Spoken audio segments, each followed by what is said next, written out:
paper presentation in a different way. This is my abstract geopolitical crisis, the Strait of Hormuz, and the global economic shock. Currently, we are facing this crisis, and I make a very responsible statement that the entire world is facing this crisis. And I think today is the 30th day or 32nd day of the war. And let us see what are the repercussions, what are the cascading effects for in this multi-dimension conference.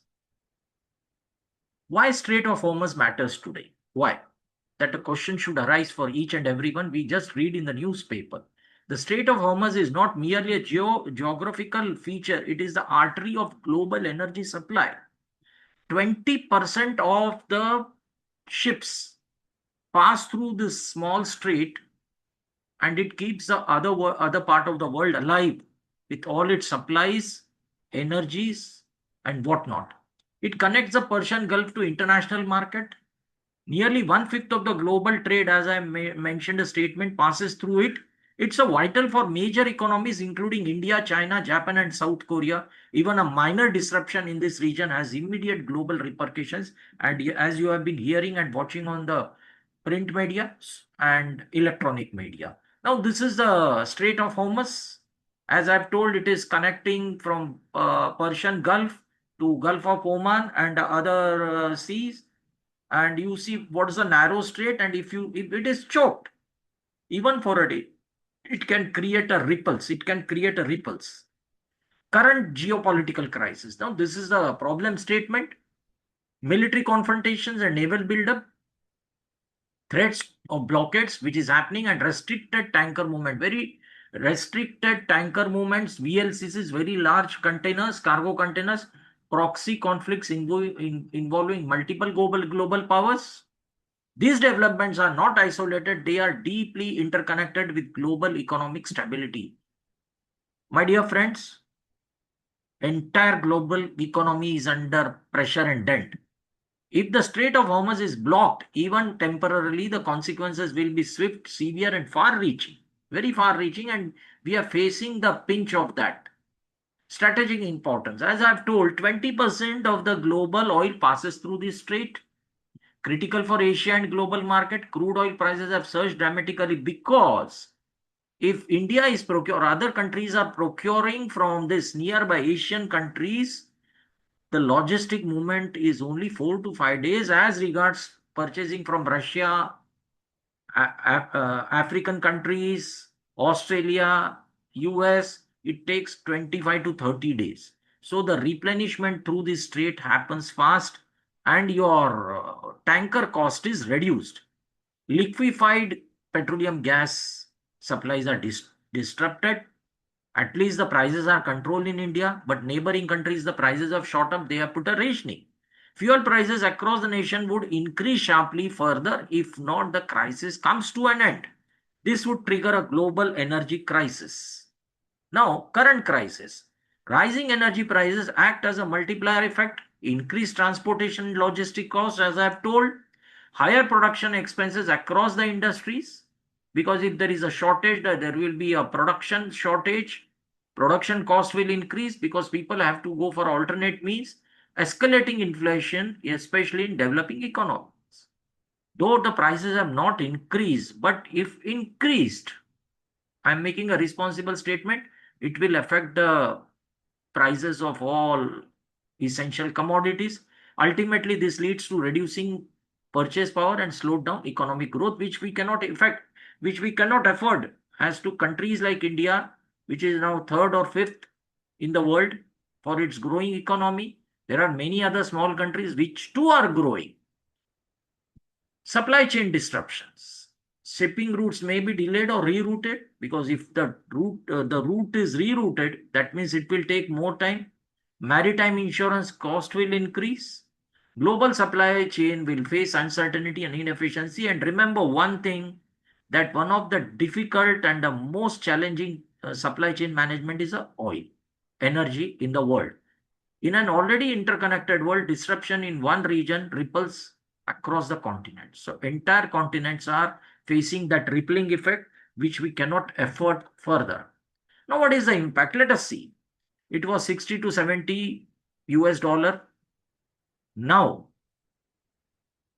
with the crisis, it has reached 120 to 150, roughly US dollar. You see the difference between both and how the countries are managing, God knows. But it will have a cascading effect on the entire human life, human being across the societies, where people have to think whether such type of wars are appreciable. Inflation impact, cost push inflation, because cost may go rise, higher logistic and production cost, which will be recovered from the citizens. Current account deficit. There will be current account deficit because if your imports are more than the exports, there will be 100% current account deficit. If you take the example of India, our imports are more than the export, meaning our imports are majorly energy products, so then gold.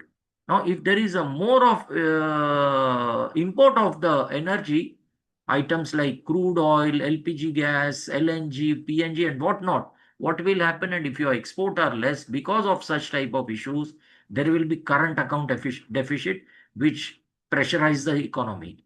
It is the difference now, as I've told you, it is a difference between what a country imports and what it exports in goods, services, and transfers.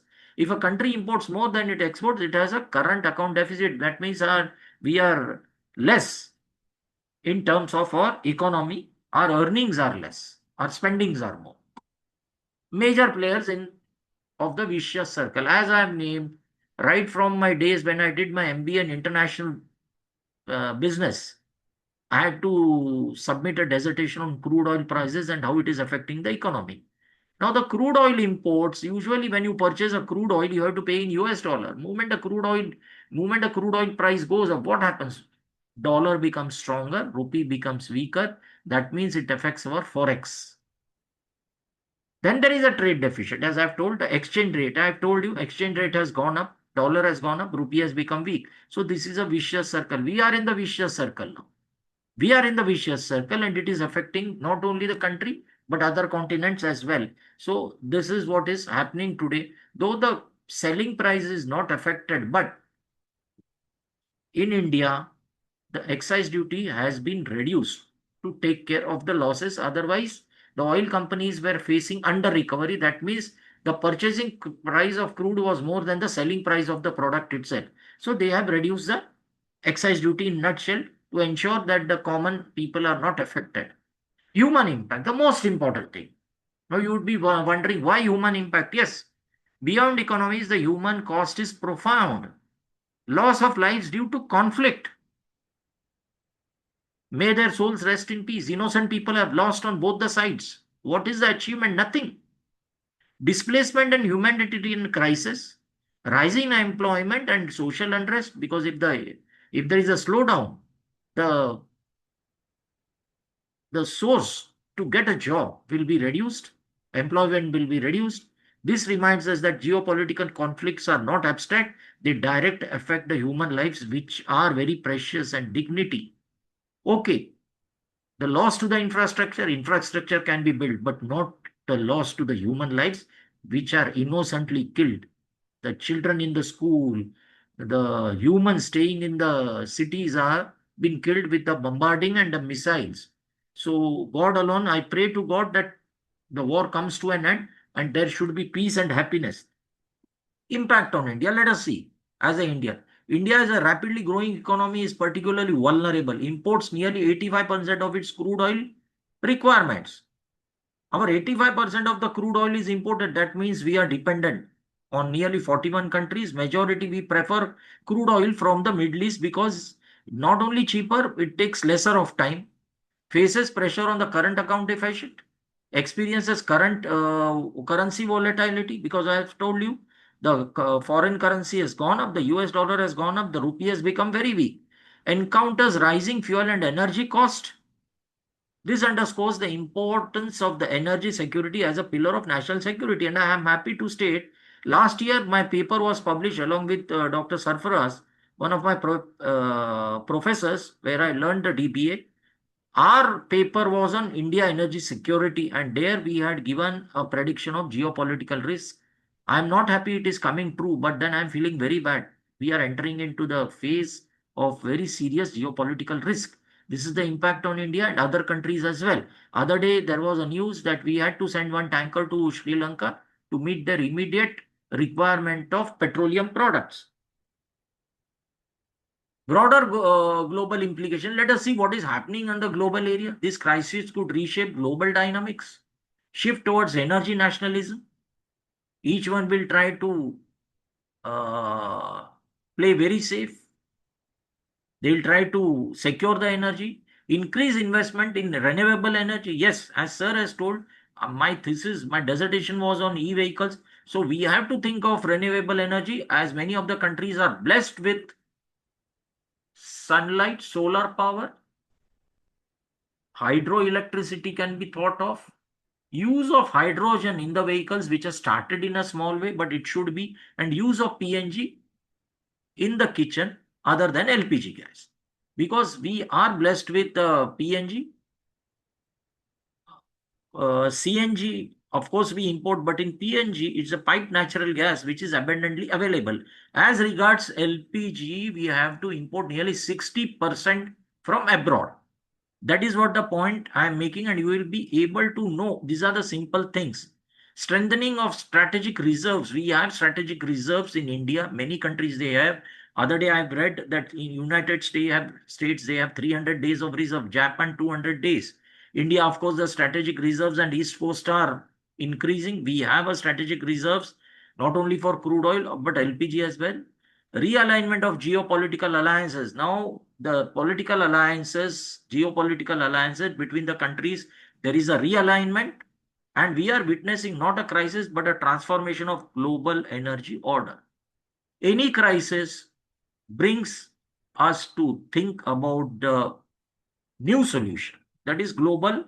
Now it is a global energy order, because this war is not, it's only for a supremacy of crude oil reserves. That is what is my opinion. Policy measures. Now, if you ask me, what are the policy measures? What is the diagnosis? Short term, utilizing of strategic petroleum reserves. So we should have our petroleum reserves much more than what we have today, so that any type of crisis we can meet. Till such time we are fully dependent on renewable energy or alternate energy. Diversify sources of energy imports. Like we are dependent on the Middle East, we have to go to the other countries who are blessed with the energy resources, but it may take some time. Strengthen up diplomatic engagement to ease the tensions. Of course, the diplomatic engagement, diplomacy, international diplomacy will work out so that the tensions are eased to a greater extent. Long-term measures, accelerate the transition to renewable energy, as I have been propagating for last few minutes. Invest in green hydrogen and electric mobility. Of course, green hydrogen, the things are on in India, but it has to be paced up. Development resilient and diversified supply chains also now requires a diversification, and promote international cooperation in energy security. Now the time has come. The nations have to come together and promote international cooperation in energy security, so that no country faces this peculiar situation. Research relevance. This is what I'm trying to drive.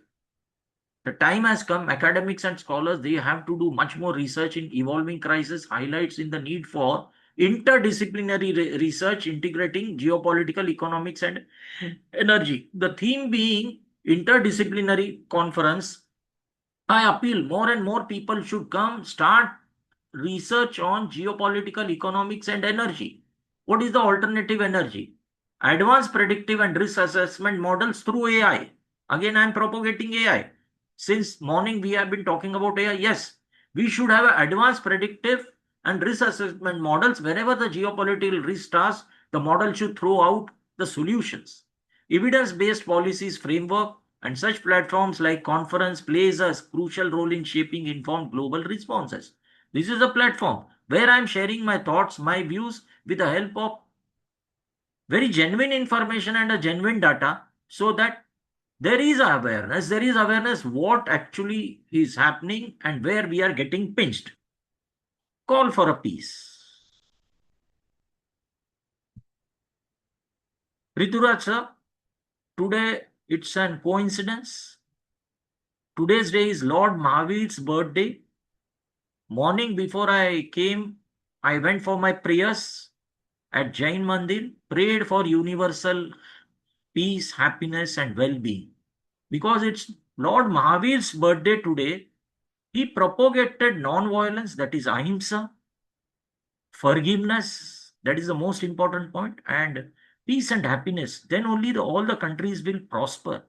And so as to Lord Buddha, he also propagated same thing, non-violence, ahimsa. We have prize, Nobel prizes, many awards, everything. Has anyone thought, is there any award or reward for war or conflict? No, we don't have such type of awards or rewards. But people still, they have conflict, they have wars, risks, lot of things at the cost of innocent human beings. Ahimsa Paramo Dharma. Non-violence is the highest duty, as taught by Lord Mahavira, Lord Buddha. Their teachings remind us that peace is not merely philosophical ideal, it's a practical necessity for coexistence. The entire universe has to coexist. And similarly, Mahatma Gandhi also demonstrated that non-violence is the greatest force available to the mankind, capable of transforming societies and shaping history. Here, I'd like to share a statement that eye for an eye, entire world will go blind. What are we achieving? Really, what are we achieving? When I'm making a presentation, I'm not happy. Not happy with the things which are going on. People are running for LPG cylinders. There are rumors. The war is going on. The Strait of Hormuz, we have difficulty in getting the ship released. Not blaming anyone, but the situation has become very peculiar. Reflection. Now, what is the reflection? Peace is not just an ideal, it is an economic necessity. It's an economic necessity, a moral obligation, and the only sustainable future for a mankind. If we talk about sustainability, yes, peace is the only weapon we have in hand. Without any conflict, we will achieve lot of things worldwide, nationwide. Now, these are the references which I have been studying, and I would like to thank for your time and patience. With that, I end my today's presentation with the appeal that I have prayed for universal peace and happiness. Thank you for giving me an opportunity and listening to me very patiently. Over to you, sir.